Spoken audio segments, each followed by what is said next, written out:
Hey class, in this video, I'm going to go over the Monopoly chapter. This will be a very short chapter, so just sit back and learn something, okay? All right, so first, last chapter we studied what is a perfect competition, where the many company all selling the same good. So examples such as your printer paper, that's a perfect competition because everybody all sell the same paper. So the only determining factor for consumer to decide is whoever have the lowest price on it. Now Monopoly is the complete opposite. So in Monopoly, you guys all played the game before, right? Monopoly game. Now in the Monopoly game, the only way to win the game is that if you own everything, that you become the only company in town, then you win the game, right? So Monopoly, mono means one. That means there's only one power. So some characteristic of Monopoly company, a Monopoly market, is that first, there's only one seller for this good. There's no close substitute, so which means whatever this company sells, the consumer cannot find any substitute for that, so they have to buy it. And then therefore, each company is a price maker. Now, before, for company perfect competition, we call each company a price taker. So each one of those companies would take what the price already set. They cannot set their own price. Now, if you're the price maker, you make your own price, right? So because no other competitions, then the monopoly company is the market. And then lastly, therefore, this monopoly, to stay as a monopoly, there must be some type of barrier to entry. That means there must be some way for the monopoly company to stop other companies from joining in the market. Now, there are a couple examples that's mentioned in the book. You can think about if a company is the only owner of the resource, then that's a monopoly, right? So imagine the market for diamond right now. So right now, there's a company called De Beers. De Beers is #1 diamond supplier in the world. They're not monopoly yet, but they're pretty close to monopoly. The reason why is that De Beers owns 90% of the diamond mines in the world. So most of the diamonds you buy in the world, even though they might be selling by different companies, but most of it, 90% of that, is all supplied by De Beers. So De Beers owns the key resource, then they're the only company in town. They're a monopoly company. Or imagine that if you own an oil field and nobody else does, then you're monopoly, right? So that's the ownership of the resource. Now, there's also other barriers to entry. You can think about stuff like a patent or copyright. So those is issued by the government. It granted the company the exclusive right from using or producing this type of product. That's called a patent or copyright. So Walt Disney, that's a copyright. So nobody can use the Mickey Mouse as a tool for advertisement because Disney owns them. Okay, all right. So definitions of monopoly power is the ability for a monopoly company to influence the price by controlling the quantity that produced in the market, and that's the definition for price makers. So they're the one who is making the price. All right, so a little review. We need to know what's a marginal revenue. Now, for marginal revenue, this will be a little different than what you learned from previous chapters. So in perfect competitions, your demand curve, which is also your price line, which is also your marginal revenue curve, which is also the average revenue curve. Now, for monopoly, this will be different. Okay, so a little review for marginal revenue is still the change in total revenue over change in quantity. So if you have example here, that this is our price and quantity. So total revenue, this is your price times quantity. So 10 times 10 is 100, and then 9 times 15 is 135, and 8 times 20 is 160. Now marginal revenue, this is your change in total revenue over change in quantity. So from these two levels here, the change in total revenue is 35. Now the change in quantity, it goes from 10 to 5. So change in quantity is 5. So change in total revenue is 35, change in quantity is 5, and 35 divided by 5, then the margin revenue is 7. And then for the one below it, we'll do the same thing. So first find out what's the change in total revenue. So 160 to 135, that's a 25 change in total revenue. And then change in quantity, that's from 15 to 20, that's a 5. So 25 divided by 5, then that's a 5 for marginal revenue. Okay, so the change in total revenue divided by change in quantity, and that's our marginal revenue. And then if you graph your demand curve and marginal revenue curve for monopolies, they look differently than the perfect competitions. So for monopolies, your demand curve is always on top, and the marginal revenue curve is always on the bottom. Okay, and then if you guys later on when you study business calculus, you're gonna know that your marginal revenue is equal to the first derivative of your total revenue with respect to quantity. Okay, so it's like the slope. So the marginal revenue curve is always below your total revenue curve. All right, so next, for monopolies, because they're the only company in town, and then for monopoly, because they're facing a downward sloping demand curve, so the only way for a company to sell more good, to increase the quantity, company must lower the prices. Okay, because now for the previous example chapters, for a company in perfect competition, when they have a flat demand curve, there's a D over there. For flat demand curve, then quantities cannot be changed if you increase or lower prices. That wouldn't work anymore. But because for monopoly, they're the only company in town, they're facing a downward sloping demand curve, the monopoly company itself can increase or decrease the quantities by changing the price level. So either higher prices or lower prices. All right, so the goal for every company is always to maximize profit. Now for monopoly company, they're the same thing, but like everybody else, when they try to maximize profit, they will set where the marginal cost is equal to marginal revenue. Okay, so this is true for every company regardless of your market structures. So you always want to set where the marginal cost is equal to marginal revenue. And when that happens, that means your profit is maximized. So let's suppose I have this diagram over here. So this shows you your company cost structures. We have our monopoly marginal cost, average total cost, average variable cost, marginal revenue, and then demand curve. All right, so the first thing we do is to find out the intersection between the marginal cost and the marginal revenue. So this right here, that's our first point.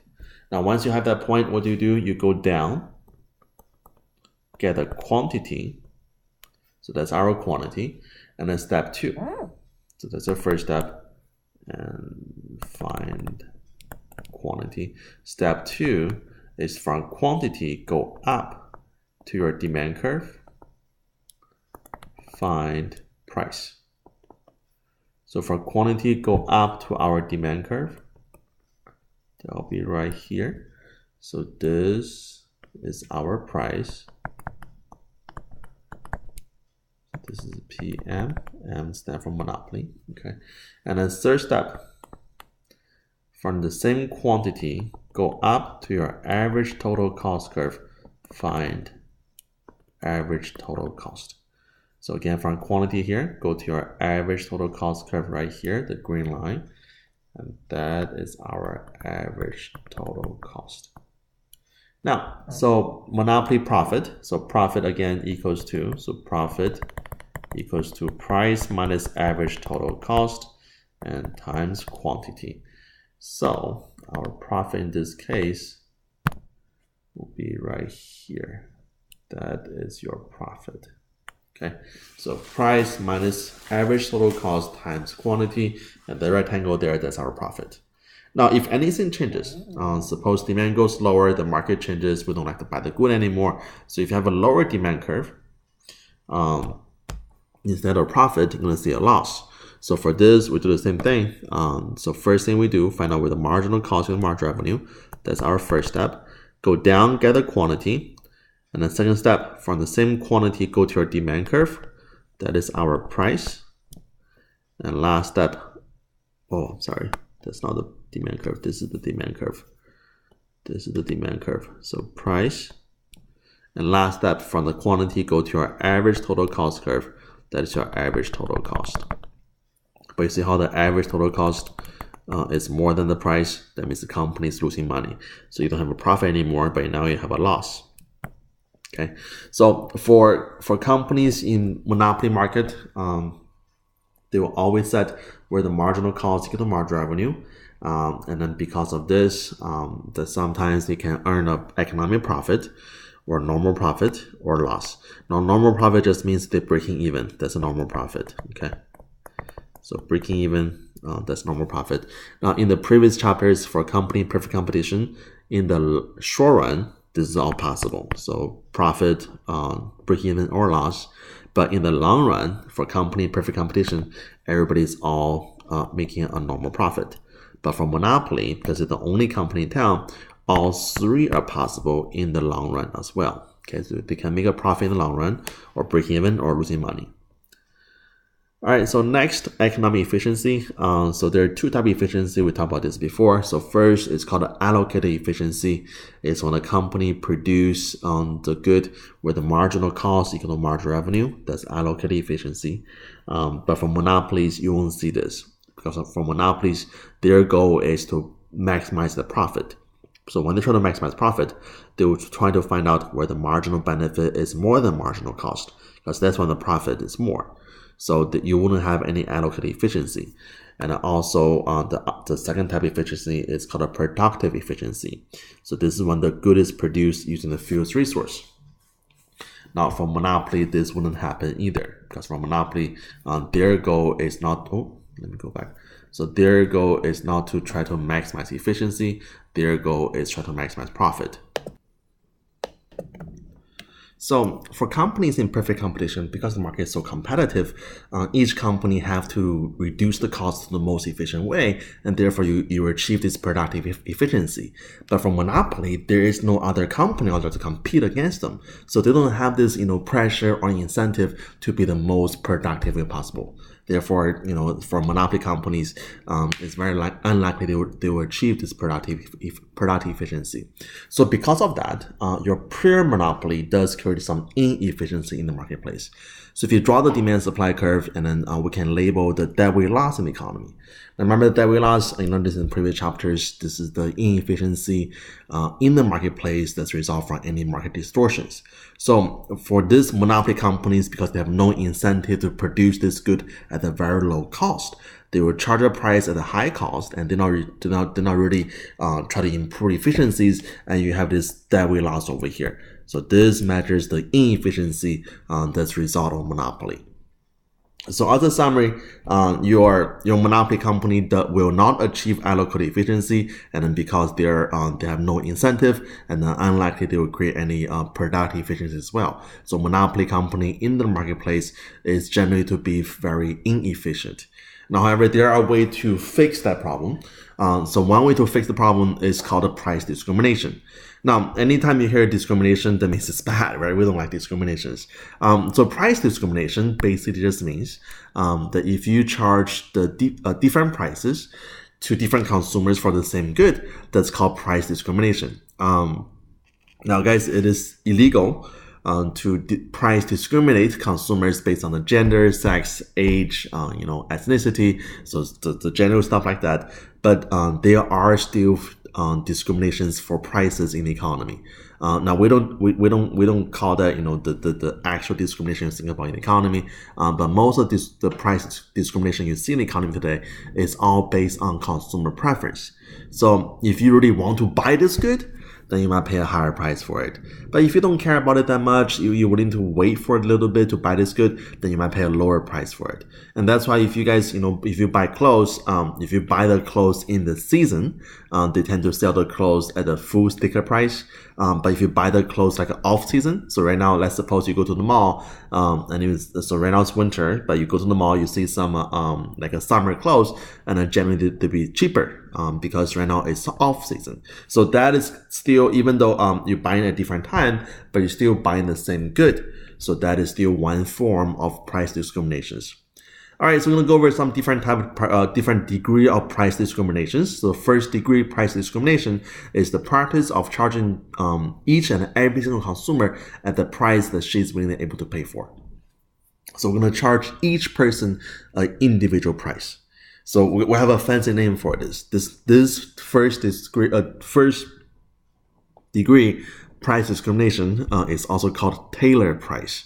Sounds pretty good, right? So that just means we're going to charge each consumer their own tailored price. So based on who you are individually, we're going to charge different price for each person. Now, this let me show you how this looks like. So let's suppose we have a monopoly company here, and then you have your, let's just suppose your marginal cost is equal to average total cost. So this is just for simplicity. And then for companies to try to maximize profit, the first thing you would do, let me change the color here. Man, give me, what color is good? Give me green. Okay, so our first point is right here. So this is where the marginal cost equals to the marginal revenue. And then from this point, get your quantity. And from this quantity, go up to your demand curve. So demand curve is right here. That's your demand curve. So that is the price. And then because your average total cost equal to marginal cost, then this is also our average total cost. Then your profit, remember the profit formula, it's just your price minus average total cost and times quantity. So this green area here, that is our profit for the company. And then you still, so on the, if you remember from the previous chapters, the triangle on top, that's your consumer surplus. But this little red triangle over here, that is our dead weight loss. So for this monopoly market, you do have some dead weight loss in the economy. Now, however, let's suppose that our monopoly company is able to price discriminate perfectly, so charging each consumer their own tailored price. Now, once that happens, you don't have this one price for everybody now. What you have is all different prices for everybody. So now your profit is the entire triangle. So the monopoly company is very well off. But you know who is worse off? Your individual consumer is worse off, because there is no consumer surplus, because companies are charging each consumer to the maximum willingness to pay for each consumer. So therefore, consumer don't save money anymore. So zero consumer surplus, but at the same time, you're gonna have zero dead weight loss. So there's no inefficiency in the economy. So theoretically, if companies are able to first degree price discriminate, we can reduce and eliminate all the inefficiency in the market. But however, consumers very much worse off. Okay, so again, this would generate more profit for the companies, but this result in no consumer surpluses. Consumers are very bad off. Okay, that's why I don't like it. Now, the next one is called second degree price discrimination. So for second degree, is the practice of charging different prices per unit for different quantity or block for good or services. So this is whenever we ask consumers to purchase stuff in bundle. One of the good example you can think about Costco. Now for Costco, you all believe Costco is cheap, right? Because you go to Costco's, if you look at the per unit price, right? So the per unit price is very cheap, because if you take the overall price divided by the quantity you buy from Costco, the per unit price is very cheap. But as an entire bundle, they are more expensive. So for example, toilet papers, that if you just go to Walmart or Target to buy toilet papers, they are cheaper than the packet you buy from Costco. But because Costco has a bigger bundle, so the per unit price is cheaper. So more than often, our consumer end up buying stuff we don't need, and we buy a whole lot of it, and we overspend our money at Costco. So that's called a second degree price discrimination. Okay, so for companies, for companies who supply to Costco, you do see a different pattern for the supplier for Costco than the supplier to Target and Walmart. So for the same supplier, when they sell to Target and Walmart, they might be supplying for a smaller bundle, but they charge a higher prices. So for those consumers, they're gonna go to Walmart and then pay a higher price for it. But for Costco, they're going to supply a bigger bundle, so somewhere over here, but at a lower per unit price. So for those consumers, they tend to go to Costco. Okay, so that is still a form of price discrimination, because you are selling the same good at different prices. Now the next one is called third degree price discrimination. So this is the practice of dividing the market participant into groups based on the elasticity for demand in order to charge each group different prices for the same good and service. And then one example you guys listed in the textbook is your nightclubs. So for nightclub, you have ladies' night, but many of you guys too young, you don't know what ladies' night is. So basically, ladies' night means that if you're a lady, you go to the club, you have free admission, but for guys, you gotta pay for it. And the reason why that is because if you're able to distinguish between different elasticities, so we're assuming that for ladies, they have a higher elasticity for going to clubs, but for guys, we have a lower elasticity. So for guys, this is like a necessity. For ladies, it's like a something they don't have to have. So if you do ladies' night with a free admission, you can admit more ladies into the club, and then you can make money off them from drinks. But at the same time, you still keep your high price on guys, so you can charge two different profit for each group.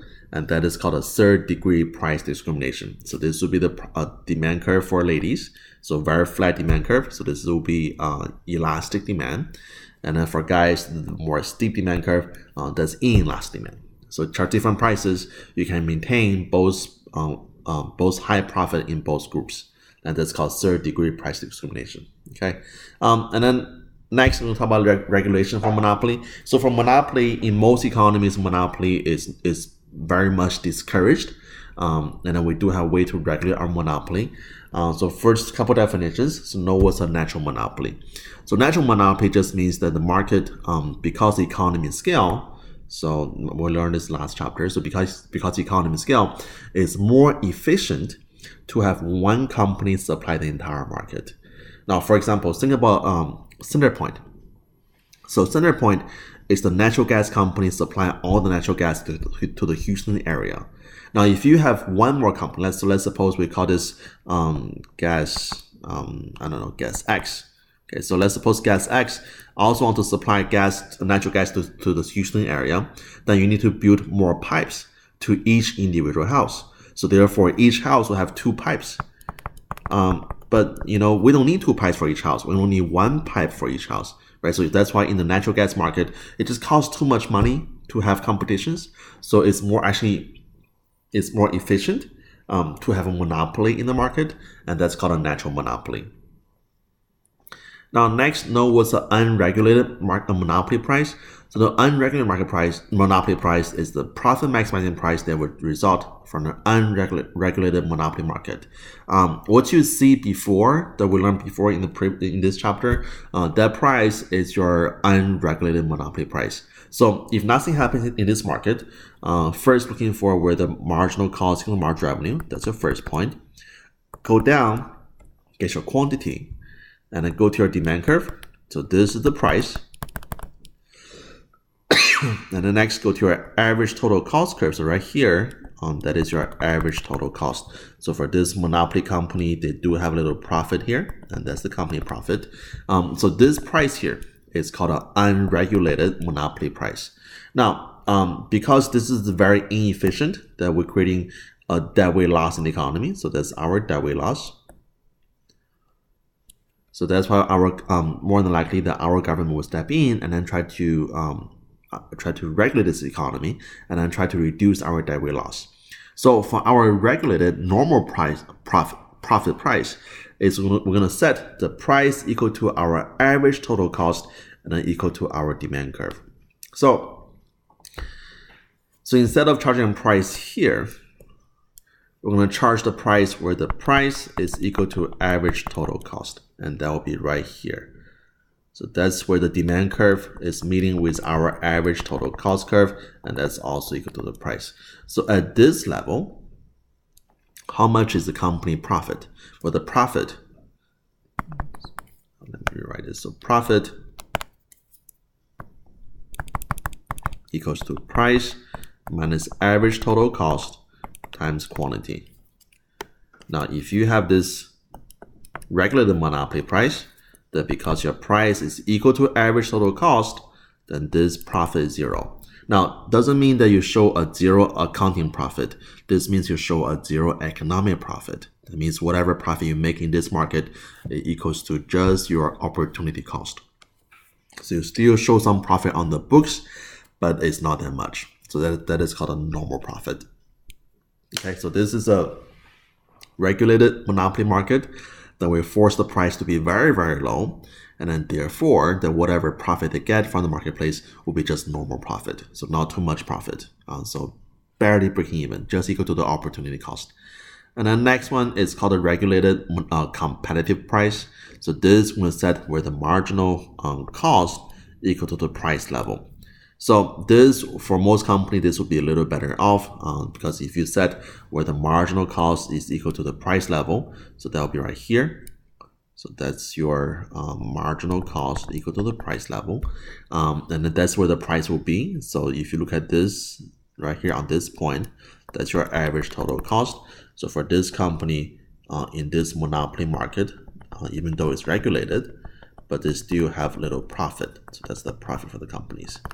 So this will be above normal profit. So in most cases, a competitive price, a regulated competitive price is better than a regulated normal price. Now, so as a summary, just remember that your normal profit price is where the price equal to average total cost, and then your competitive price is when the price equal to marginal cost. Okay, so guys, that's it for this chapter. Have any question, let me know. All right, good luck.